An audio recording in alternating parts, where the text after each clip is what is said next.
حضرت نظام الدین 16 سال کی عمر میں دلی تشریف لائے تھے، اور جب 4 سال بعد آپ 20 سال کے ہو گئے تو آپ نے سوچا کہ یہ ہاتھ کسی پیر کامل کے ہاتھ میں دینا چاہیے۔ پھر حضرت محبوب الہی پاک پتن کے لیے روانہ ہو گئے، کیونکہ پاک پتن میں حضرت خواجہ فرید الدین گنج شکر رحمۃ اللہ علیہ رہا کرتے تھے، اور بچپن سے ہی آپ نے حضرت بابا فرید الدین گنج شکر رحمۃ اللہ علیہ کا بہت چرچا اور نام سنا تھا۔ حضرت محبوب الہی کی یہ خواہش تھی کہ میں بابا فرید گنج شکر رحمۃ اللہ علیہ کا مرید ہو جاؤں، تو حضرت بابا فرید گنج شکر رحمۃ اللہ علیہ سے فیض حاصل کرنے کے لیے حضرت نظام الدین اولیاء دلی سے پاک پتن کا سفر طے کرتے ہیں۔ پاک پتن موجودہ دور میں پاکستان میں موجود ہے۔ بہرحال جب حضرت محبوب الہی بابا فرید الدین گنج شکر رحمۃ اللہ علیہ کے دربار میں پہنچے اور بابا فرید نے جب پہلی نظر ڈالی تو آپ نے فرمایا کہ اللہ تمہیں بہت بڑا مقام عطا کرنے والا ہے، اور بابا فرید گنج شکر رحمۃ اللہ علیہ نے پہلی ہی ملاقات میں حضرت نظام الدین رحمۃ اللہ علیہ کے سر پر اپنا عمامہ رکھ دیا۔ سبحان اللہ۔ پھر حضرت نظام الدین اولیاء بابا فرید گنج شکر رحمۃ اللہ علیہ کی خانقاہ میں 7 مہینے 17 دن تک رہے اور خوب فیض حاصل کیا، اور آپ نے خوب مجاہدے کیے۔ اسی دوران آپ نے حمید الدین ناگوری سے بھی کئی کتابیں پڑھی، اور جب 7 مہینے 17 دن گزر گئے تو حضرت بابا فرید گنج شکر رحمۃ اللہ علیہ نے اپنی خانقاہ کے تمام مریدین خلفاء اولیاءوں کو جمع کر لیا، اور پھر اپنے داماد مولانا بدر الدین اسحاق رحمۃ اللہ علیہ کے ہاتھ ایک خلافت نامہ تحریر کروایا، اور پھر تمام مریدین خلفاء اولیاءوں کے سامنے بابا فرید گنج شکر رحمۃ اللہ علیہ نے نظام الدین اولیاء کو اپنی خلافت کبریٰ سے نوازا، اور فرمایا آج سے نظام الدین ہی ہمارے جانشین ہیں، اور اپنا خرقہ بھی آپ کو عطا فرمایا جو حضرت مولا علی مشکل کشا علیہ السلام سے چلا آ رہا تھا۔ بابا فرید نے حضرت نظام الدین رحمۃ اللہ علیہ کو اور کئی تبرکات سے نوازا، اور فرمایا اے نظام الدین جاؤ، آج سے ہم نے تمہیں دلی کی ولایت عطا فرمائی، تم دلی چلے جاؤ اور دلی جا کر اسلام کی تبلیغ اور ارشادات کا کام شروع کر دو۔ پھر حضرت محبوب الہی اپنے پیر و مرشد کا حکم پا کر دلی واپس آ گئے۔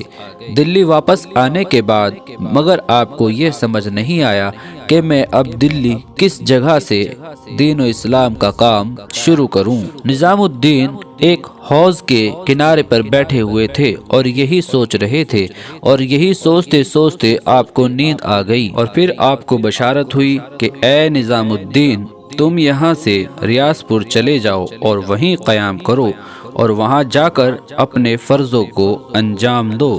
پھر آپ ریاض پور چلے گئے اور وہاں جا کر آپ نے اپنی خانقاہ قائم فرمائی۔ ناظرین، وہ ریاض پور آج حضرت نظام الدین کے نام سے مشہور و معروف ہے۔ پھر آپ کے پاس ایک دن ایک بوڑھی عورت آئی اور تھوڑا سا جوں نذرانہ دے کر چلی جاتی ہے۔ پھر حضرت نظام الدین اپنے ایک مرید سے کہتے ہیں کہ اس جوں کو ہانڈی میں چڑھاؤ اور پکانا شروع کرو۔ پھر تھوڑی ہی دیر میں وہاں ایک مجذوب فقیر آتے ہیں اور کہتے ہیں کہ مجھے بہت بھوک لگی ہے، اگر کچھ کھانے کو ہو تو مجھے دے دو۔ تو حضرت نظام الدین رحمۃ اللہ علیہ اپنے مرید سے فرماتے ہیں کہ جاؤ، جو ہانڈی تم نے چڑھائی تھی جوں کی پکانے کے لیے وہ اس فقیر کو دے دو۔ تو وہ مجذوب فقیر کے سامنے ہانڈی میں سے جوں اتار کر وہ مرید پیش کر دیتا ہے، تو وہ مجذوب فقیر جوں کھا لیتے ہیں اور خالی ہانڈی کو اٹھا کر پٹک دیتے ہیں، توڑ دیتے ہیں۔ سارا ماجرا حضرت محبوب الہی بیٹھے ہوئے دیکھ رہے تھے۔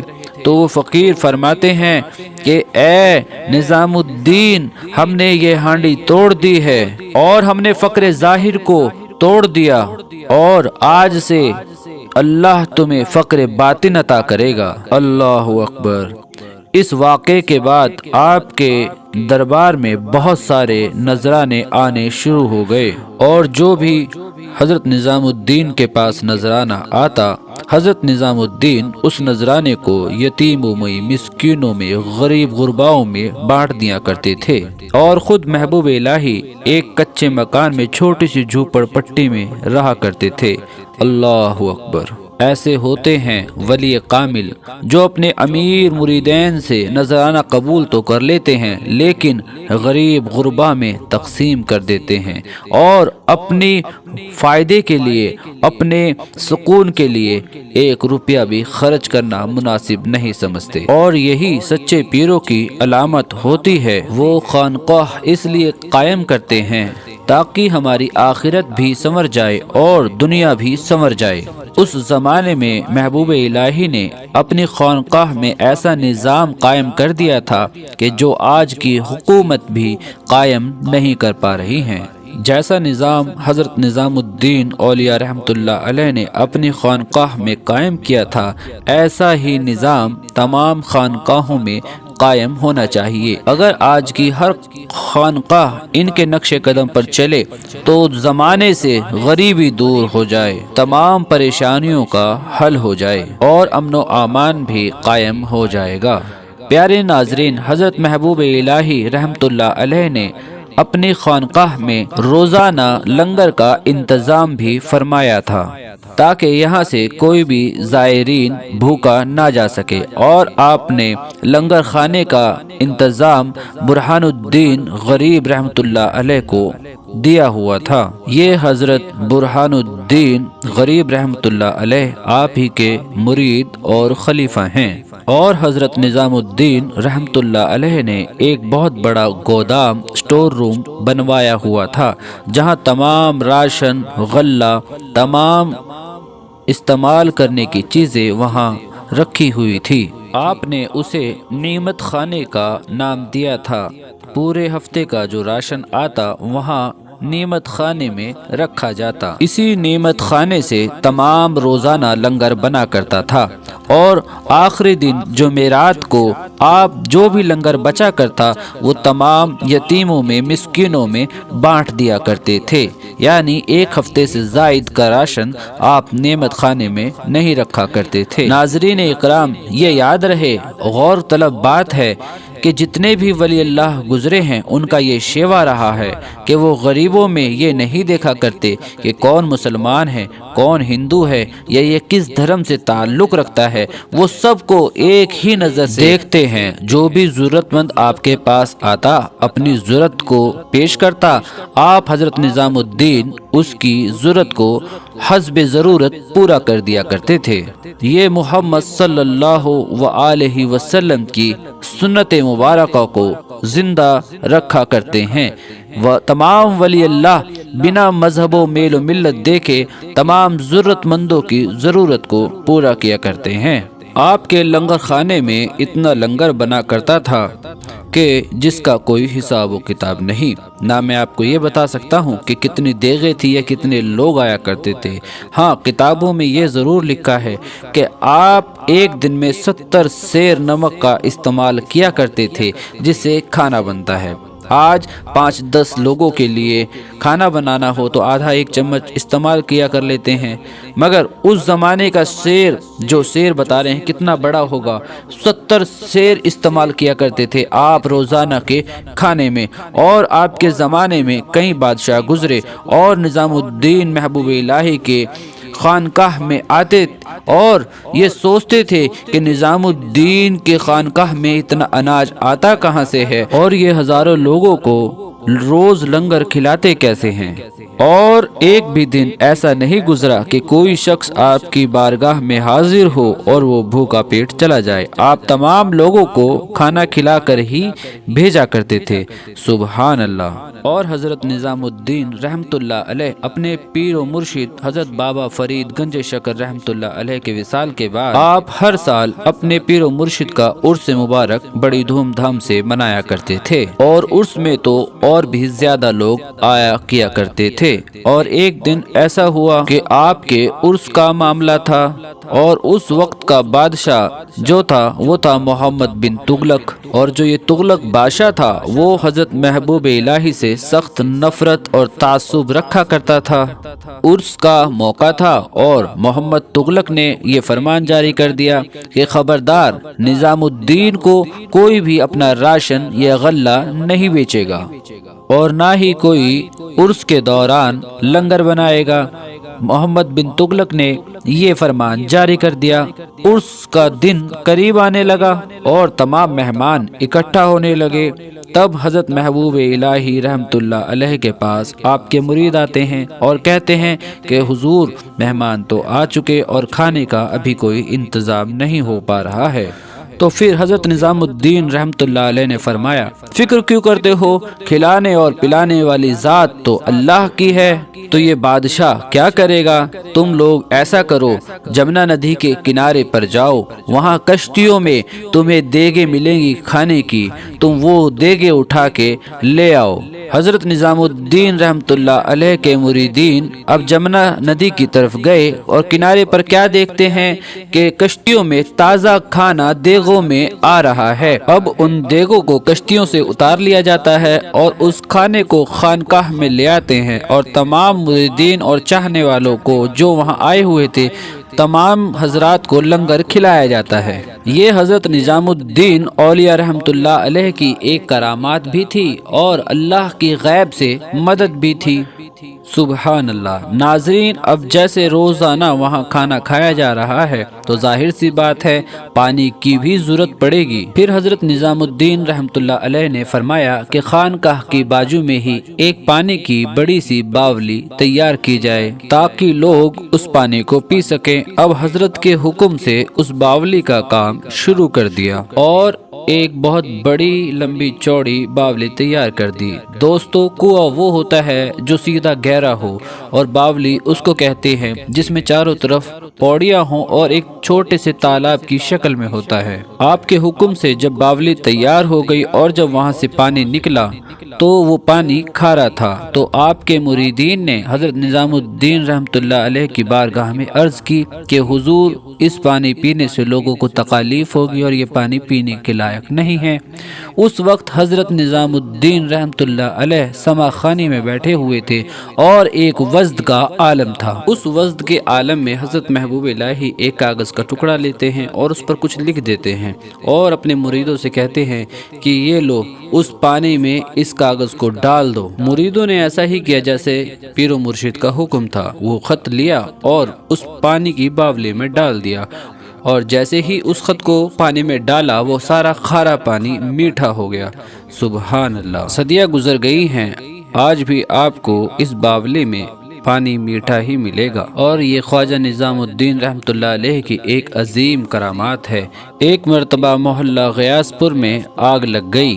آگ کی وجہ سے ان کے گھر جل گئے، ان کے اناج راشن جل گیا اور لوگ بھوکے پیاسے تڑپنے لگے، تو حضرت نظام الدین اولیاء رحمت اللہ علیہ نے اپنی خانقاہ سے تمام لوگوں کے گھروں تک کھانے کا غلہ پہنچایا، یعنی راشن پہنچایا، اور تمام جو گھر جل چکے تھے ان کی دوبارہ سے مرمت درستگی کروائی اور تمام بھوکے لوگوں کو کھانا کھلوایا۔